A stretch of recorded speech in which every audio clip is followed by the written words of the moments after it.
Hello everyone and welcome back to part 21 of our playthrough of Beacon Pines. It seems that the mystery is being uncovered and soon we'll have reached our conclusion in this amazing story. But for now, we still don't know where this ends. So let's get into it. Comeuppance. Ears still ringing, Gran picked herself up off the ground. Through the dust and smoke, she looked over to see Mrs. Fratelli helping Hiram Tolliver to his feet. She'd had to beg, borrow, and steal to acquire those explosives. How many nights had she spent visualizing how she'd use them to make things right? And now, her one shot at destroying the source, that damned hole that swallowed so much of her life, was gone. Traded for this jagged hole in a wall and a foolhardy shot at rescuing Rollo. With Fratelli and Tolliver at her side, she stepped through. It was a strange feeling. The last time she'd stalked this maze of hallways, it was in a different body. They quickly rounded a corner to find a group of clipboards guarding a door. Something worth guarding is probably something worth seeing. She leapt forward, brandishing her cane. If her last chance at vengeance for things lost was truly gone, she would just have to fight to keep what she still had. I'll beat him up, Granny.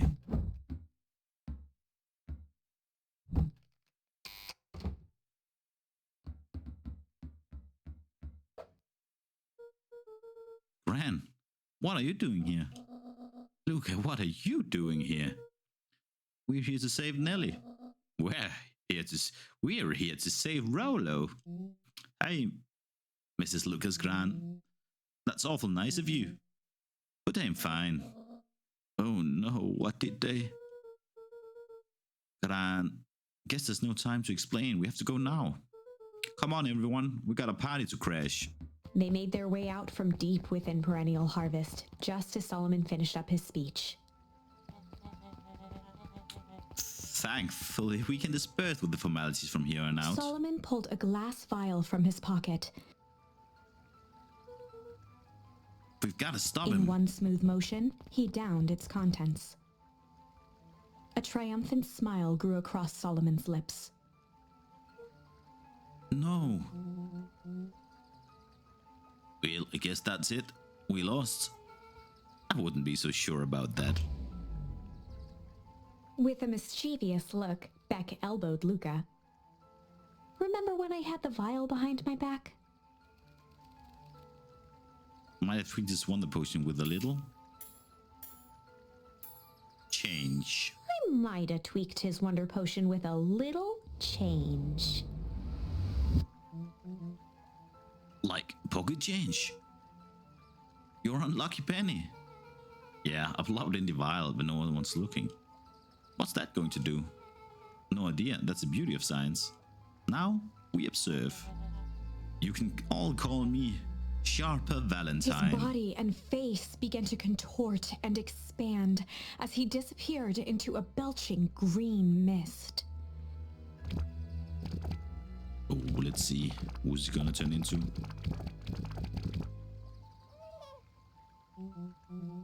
Holy crap. He's a baby. Yeah, but he's still Sharper, right? What he was no longer matters. This is an innocent child. I apologize for all the harm my father has caused you. Awkwardly cradled the squirming child. She looked to her brother, her voice shaking with uncertainty. Augustus, what do we... We do what Valentines always do. What must be done. I'll hurry home and prepare a crib for father.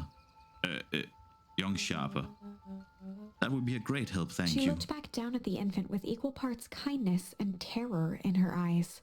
With a shake of her head, Eris addressed the crowd with a stern scowl.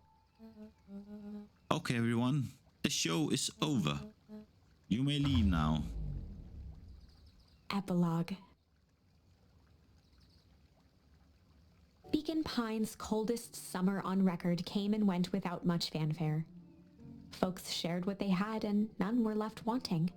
The new school year was ushered in by the falling leaves of autumn. After everything Luca, Rollo, and Beck had been through, Middle school was bearable. The chill of winter didn't seem to bother people much. They kindled a hope for a better future in their hearts. When spring arrived, farmers planted their crops with a sense of joy and optimism. And as the dawn of the first day of summer came again, its light slowly spread through the shallow valley. It crept over the town square, across the river, past the neglected welcome sign, and came to rest on a young boy sleeping at dawn, his mind at peace, knowing he is here for a reason. And we're up. Our favorite sweater. Rolo, are you up yet? Roger that. It's a beautiful day at Mission Control. You're gonna swing by? Be there in a minute. Let's go have a look. Over time, Eleanor began moving Walt's old things out of the closet and into storage. Eleanor had moved back into her bedroom, and now that she wasn't sneaking out late, she even slept there most nights.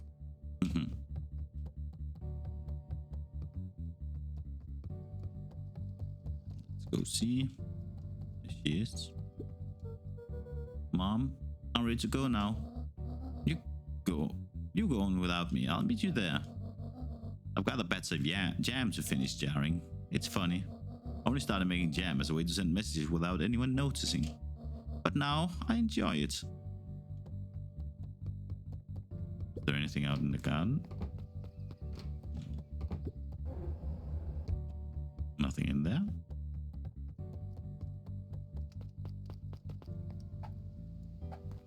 We have to go to just have a look up here, I think. Bless you.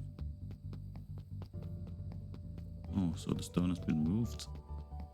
Maybe to the real grave.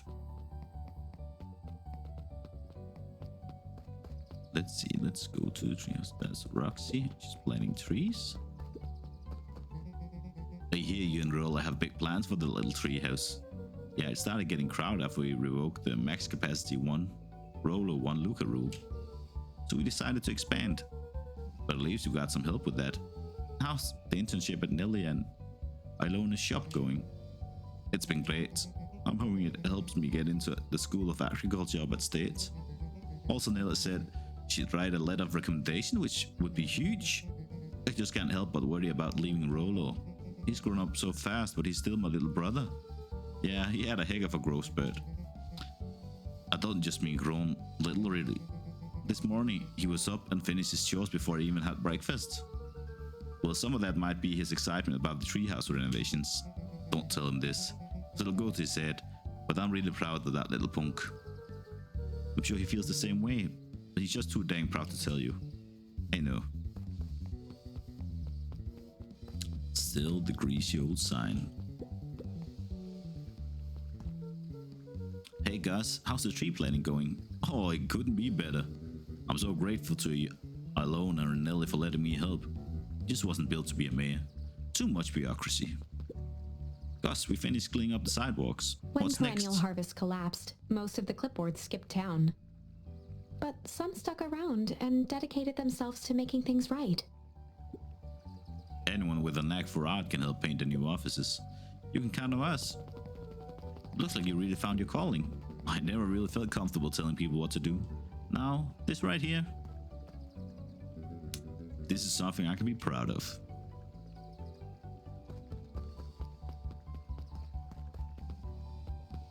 Should we go and talk to Nelly and Ilona here? This guy. How's the napping this morning? The most underrated part of a good nap is the view. And the view's getting greener every day. Nice. I see you decided on a name. Yeah. We had to clear out all the old stuff before putting on the final touch. Slow and Dirty Harvest is now official. I like it. It was actually Nelly's idea. There's still a lot of work to do, and the name serves as a reminder. Just because progress is important doesn't mean change should happen fast. In fact, I've learned that the more you care about something, the more important it is to take things slow. Our motto is go slow and fix things. Amen to that. Slow and dirty harvest. Let's go to the treehouse. A little higher. Yup. A little lower. Yup. Little higher. Yup. I'm telling you, the angle isn't the issue. We need more power to the radio. Luca, there you are.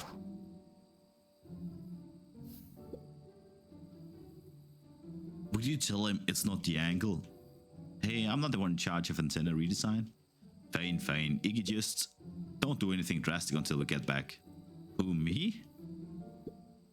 Tish, you're in charge while I'm gone. Yup. It'll be fine, right?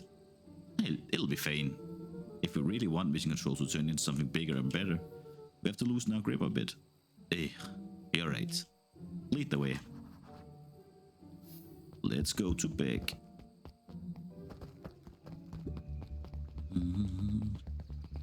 Come on fast.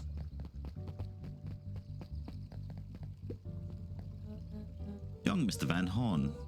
How's little Solomon, Sharper doing? Young Sharper seems to enjoy nature more than I. So we do a lot of strolling these days. Has he, you know, attempts to crawl out of his crib and plot world domination? Yeah? Thankfully, no. I spoke at length with Dr. Modwell, and she feels that Sharper's infant mind was not developed enough to retain his previous memories. For all intents and purposes, this child is unmolded clay. Let's hope he's a little nicer this second time around. That's the objective, yes. But really, all I can do is try and hope. Two activities I'm endeavoring to find less distasteful. Well, I think you're doing a great job. And the whole town is ready to help out however we can. I can't wait to teach him to throw a baseball. Eris did her best to ignore the tears welling in her eyes. That would be acceptable. What's today's news that needs knowing? I'll give you tomorrow's headline today. Our old friend Patrick C. Montague, aka William Kerr, just performed a stirring rendition of The Iceman Cometh at the State Correctional Facility. I hear there wasn't a dry eye in the house. Well, I guess he has plenty of time to work on his craft.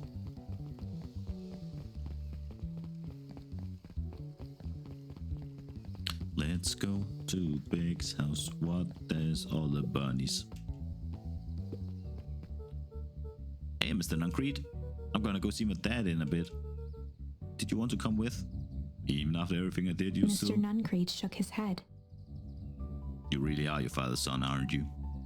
I don't think I'm ready for that yet. Well, you're always invited. I bet he'd love to hear from you. I'll visit Vault in my own time. You run along now. What is going on here? Jeff, what's going on? With perennial harvest gone, the transportation tubes were left unused. Come one, come on.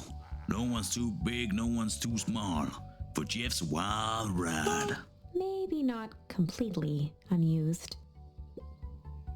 Just one piece of candy for the ride of your life. Who's next? Me.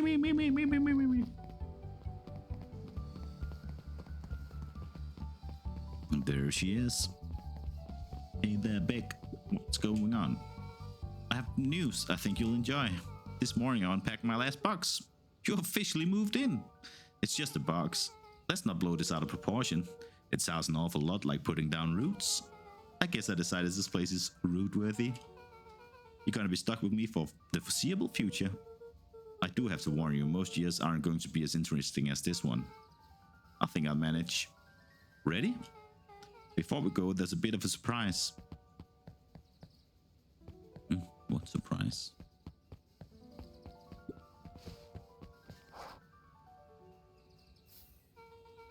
My mom prepared this tree especially for you. They didn't have to do that. It wasn't just them. Just about the whole town pitched in. We're all over you. It should do okay in the cold of old Beacon Pines. And thrive if things warm up. That's perfect. Gotta get to Jeff's wild ride. and take it to the old Beacon Pines. Let's go to the tubes. Ah, you got it. Now that's a good looking tree. Being a special occasion and whatnot, the ride's on the house. You're gonna want to hang on tight to that little tree.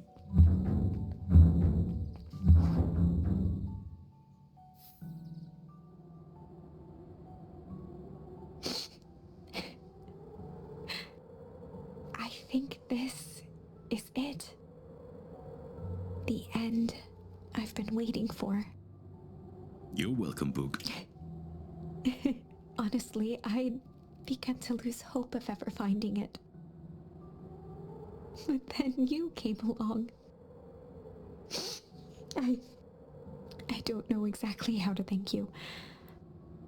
It's hard to explain how much this means to me. It's funny, now that our time together is finally ending, I'm at a loss for words. Let's just watch the end together. Alright. Done. A good little tree. The best little tree. Thank you, children. This means a lot. Yeah, thanks for everything. Shucks, I only did what any super awesome best buddy would have done. We should probably give you some time alone now. You good? Yeah, I am. It's been a wild year. How are you feeling? Everyone keeps asking me that. I'm fine, really. Parallel says the only thing fitter than a fiddle is a cello. I feel like a darn cello.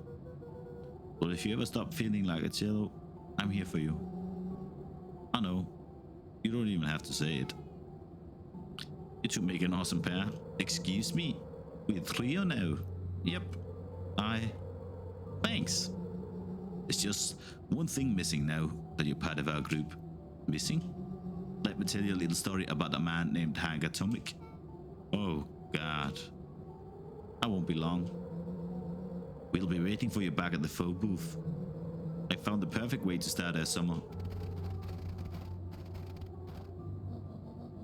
You got some good friends. I'm so proud of you. Your father would be so proud. I know. Mom, can I ask you a question? Do you ever dream about Dad? Not a night goes by that I don't. Are you afraid that you're going to forget him? Forget what he looked like?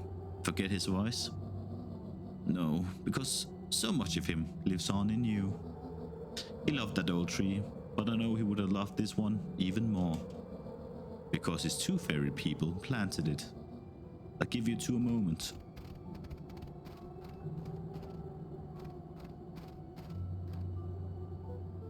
Hey Dad, Dr. Motville says that over the next few years this place should warm up, so you won't have to be so cold for much longer. I think I finally understand why you left that night. There were things you believed in, big things. Those beliefs were the things that made you, you. If you wouldn't have stood up to Sharper, stood up for what you believed in, you wouldn't have been the same person anymore. You had to go. But that didn't mean you loved us any less.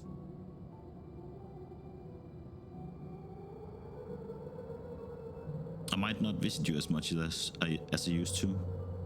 I know you understand.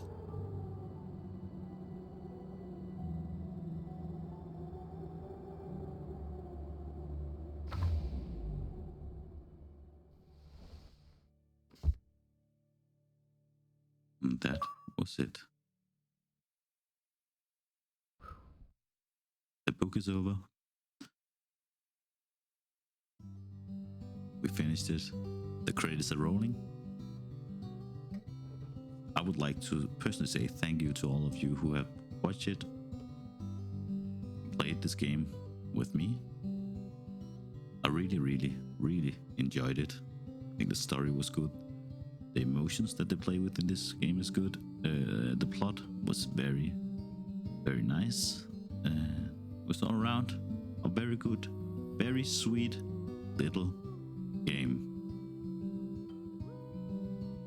So I think the only thing that's left is for me to say thank you for watching.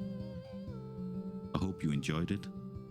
I hope that you will have a nice day, and I hope to see you again. Bye-bye. Hey there, and thanks for watching. Please leave a like and a subscribe. I've been YoungishSpoon. See you next time.